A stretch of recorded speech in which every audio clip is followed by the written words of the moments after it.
Assalamualaikum warahmatullahi taala wabarakatuh. Bersama dengan saya Ustaz Ahmad Faidul Irfan bin Ahmad Mustafa Kamal sekali lagi dalam podcast Santai Kopi bersama dengan Mawib.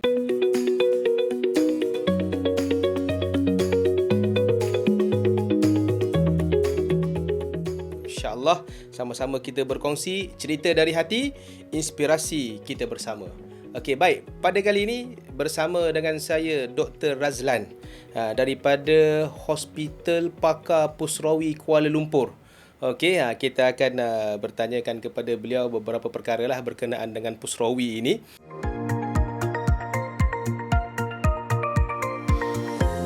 Jadi dari sudut peningkatan kualiti yang bagaimana Pusrawi nak berikan kepada klien-klien yang datang untuk buat rawatan. Okey.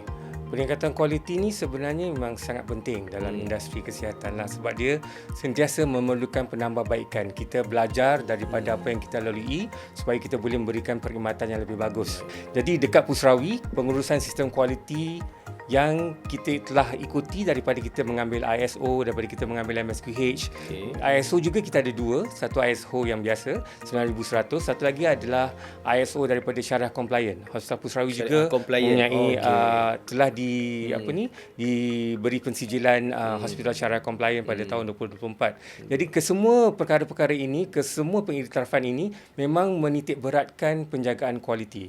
Itulah yang kami lakukan, maksudnya kami memberikan penekanan kepada taraf kualiti, tak kisahlah daripada permulaan fasiliti itu sendiri, warga kerja sendiri dan juga in the end untuk pesakit lah. So kita memang mengawasi kita punya performance melalui sistem kualiti yang kita amalkan lah. Okay. Alright. Kita dengar dekat sana hospital-hospital yang swasta yang mahal lah. Gleneagles kan, Prince Court, KPJ kan, Ampang Putih, macam-macam lagi lah ada. Tapi apakah yang membezakan Pusrawi ni dengan hospital-hospital swasta yang lain ni? Kelebihan yang ada dekat Pusrawi ni. Kalau boleh kita nak ajak lagi orang untuk buat rawatan di Pusrawi ni. Sebenarnya kalau saya buka sikit sejarah lah Pusrawi ni sebenarnya kita dah mula beroperasi pada tahun 1984. Pada masa itu, pada permulaan kita beroperasi, memang tujuannya adalah untuk menjadikan sebuah hospital yang mempunyai nilai-nilai Islam. Malahan pada masa itu, semua kita punya jururawat pada ketika itu, ini tahun 1984, telah pun memakai pakaian lengkap yang menutup aurat, dengan tudung dan juga dengan blouse yang panjang, menutup shape badan semua. Daripada permulaan, kita memang telah memulakan diri kita sebagai itu. Jadi kita sebenarnya melihat kepada keperluan ramai orang di luar sana yang memang memilih untuk pergi kepada apa yang dekat di hati mereka. Jadi dekat di hati kita sebagai seorang Muslim adalah perkhidmatan yang menawarkan ciri-ciri keislaman. Contohnya macam perkhidmatan perbankan. Bila ada perkhidmatan perbankan yang patuh syariah, of course semua orang nak pergi ke arah itu. Jadi apa yang menjadikan kita lain adalah cara kita menerapkan Islam di dalam kita punya perkhidmatan seharian. Jadi kita memberikan satu sentuhan rohani kepada pesakit-pesakit kita. Malahan sentuhan itu kita berikan sehingga kita juga mempunyai KPI untuk pegawai-pegawai agama kita di mana mereka perlu melihat ataupun menziarah pesakit kita setiap hari. Itu adalah salah satu KPI. Bagus tu. Jadi bukan sahaja setakat memberi rawatan klinikal secara fizikal, tetapi dia juga adalah dikira sebagai satu amanah kepada kita kerana kita menerapkan nilai-nilai murni ataupun core values kepada semua staff-staff kita, warga kerja kita. So antaranya supaya kita memegang amanah tersebut. Daripada amanah itu kita kena bekerja secara bermaruah. Bukan saja maruah dari segi kita pembekal perkhidmatan kesihatan, tetapi menjaga maruah pesakit juga, dan dia juga adalah satu ibadat dan itu adalah menjadi kesejahteraan rohani kepada pesakit. Jadi saya pasti itu adalah sentuhan yang ada kelebihannya kepada kami yang kami berikan kepada pesakit-pesakit Pusrawi. Itu yang menjadikan dia lain daripada hospital-hospital swasta yang lain. Itu kelainan yang ada pada Hospital Pusrawi sekarang lah, HPPKL. Singkatan dia Hospital Pakar Pusrawi Kuala Lumpur. Okey. Jadi doktor rasalah sekarang ni sebab dah diiktiraf di peringkat global lah. Kan apa cabaran yang besar lah untuk mengekalkan standard kualiti di peringkat global ni. Kan sebab orang dah kenal lah, mungkin lepas ni pun orang daripada luar pun akan datang ke Pusrawi untuk buat rawatan kan. Saya rasa cabaran yang terbesar apabila kita berada dalam industri perkhidmatan penjagaan kesihatan ni, sebenarnya kalau kita bercakap tentang penjagaan kualiti, yang itu semua orang memang melakukan penjagaan kualiti. Itu kita perlu teruskan. Penjagaan kualiti, pemantauan standard dan pencapaian KPI itu perlu diteruskan. Tetapi cabaran yang lebih besar kerana kami adalah sebuah hospital yang berdiri sendiri. Kita bukan sebuah hospital seperti KPJ ataupun Pantai yang daripada syarikat-syarikat yang mempunyai rangkaian-rangkaian hospital. Jadi pada kami, cabaran yang besar mungkin adalah dari segi untuk meletakkan diri kami up to date dari segi perbelanjaan untuk membeli peralatan-peralatan perubatan yang berteknologi tinggi dari masa ke semasa, sebab perbelanjaannya besar. Contohnya macam nak membeli mesin MRI pun sampai berjuta-juta. Jadi nak meletakkan diri kita supaya nampak di mata antarabangsa, kita perlu perkara-perkara tersebut. Jadi itu adalah salah satu perkara yang agak besar lah untuk kami. Jadi doktor kata tadi tentang peralatan kan. Jadi ada tak perbaharuan ataupun teknologi yang baru yang Hospital Pusrawi ni bawa masuk?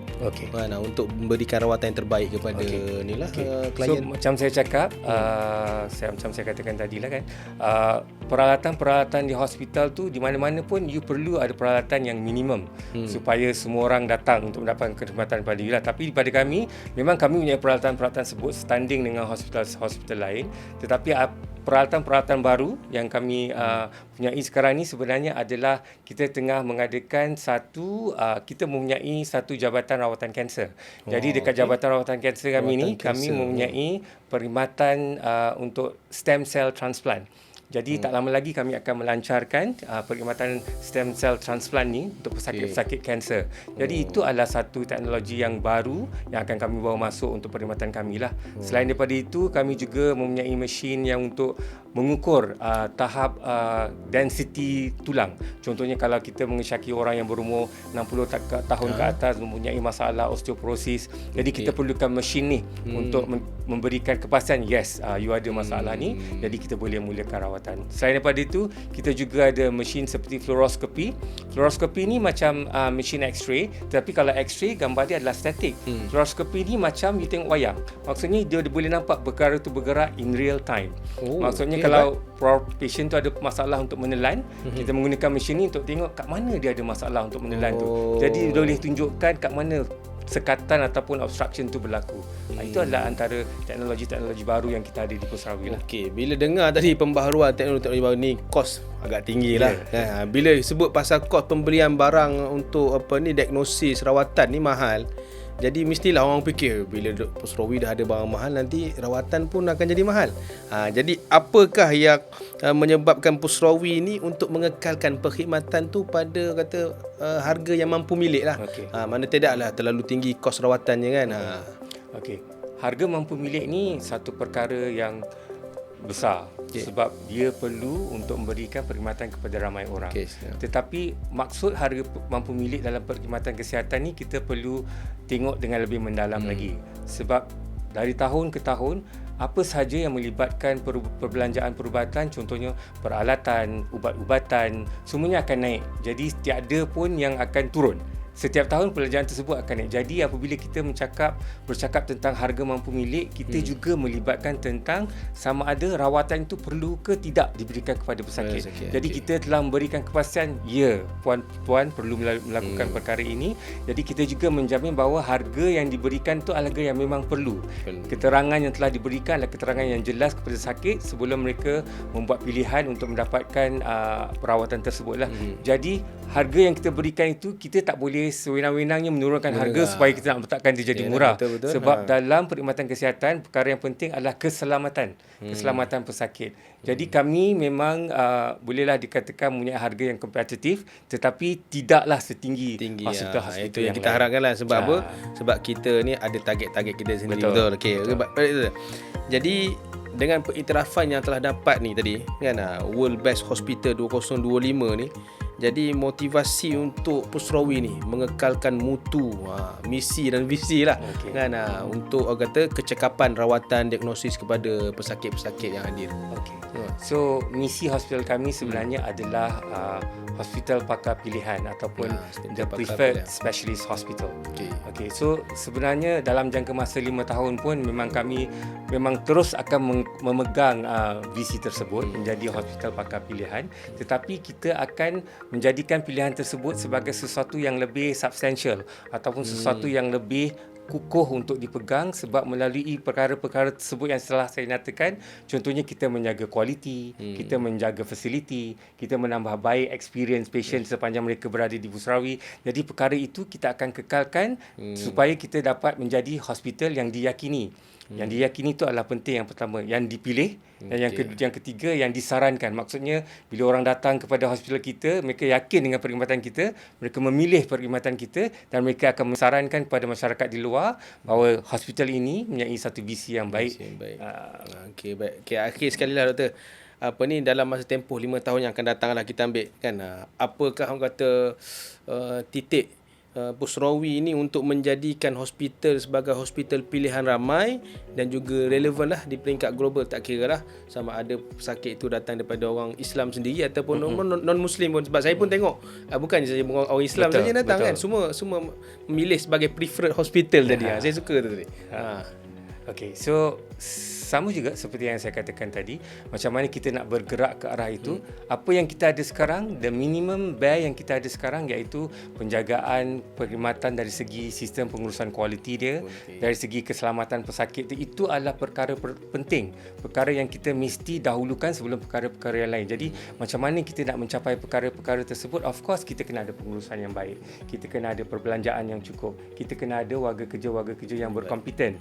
Jadi latihan dari masa ke semasa untuk warga kerja itu sendiri adalah penting, selain daripada fasiliti yang cukup. Jadi itulah yang kami telah usahakan supaya kita mendapat cukup pendapatan untuk kita merealisasikan perkara-perkara ini, supaya kita boleh terus memberikan perkhidmatan yang terbaik kepada pesakit lah. Okey, insya-Allah. Okey, itu daripada Dr. Razlan Busrawi. Jadi kepada pesakit-pesakit yang di luar sana lah, nak menggunakan khidmat Busrawi amatlah dialu-alukan, dan seperti saya maklumkan tadi, Busrawi ini pun adalah salah satu anak syarikat kepada Mawib lah. Jadi Mawib memberikan satu galakan yang besar lah kepada pesakit-pesakit yang di luar sana untuk menggunakan perkhidmatan yang ada di Hospital Pakar Busrawi Kuala Lumpur, HPPKN. Dah di branding balik. Okey, insya-Allah. Jadi itu saja perkongsian kita pada kali ini bersama dengan Dr. Razlan daripada Hospital Pakar Busrawi Kuala Lumpur. InsyaAllah di masa yang akan datang kita jumpa lagi dalam podcast Santai Kopi bersama dengan Mawib. Assalamualaikum warahmatullahi taala wabarakatuh.